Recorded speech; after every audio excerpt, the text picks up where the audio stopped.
Hello everyone, welcome again, and today I want to speak to you about the sitting board.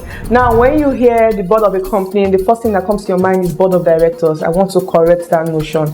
You're correct to an extent, but not totally correct, because a company has different boards that serve different purposes. The board of directors is just one type of board of a company. Now big companies, large scale companies go ahead to put together other types of boards to handle specific matters for accountability's sake. We have the executive board, we have the audit committee, we have the compensation committee, we have the nominating committee, and we have the governance committee.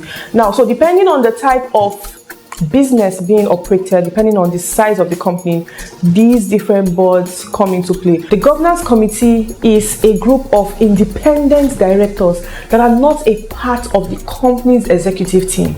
Now, they are selected this way so there is no form of bias, right? Because their duty is to ensure that the company is strictly following every established law and bylaw. Each department is important depending on the size of the company. For small scale companies and middle scale companies, we can merge these departments. We can have just the board of directors, and find a way to ensure that the board of directors perform all of these roles. For large scale companies, it's important to have these different boards sitting, presiding, and ensuring the maximum growth of the company.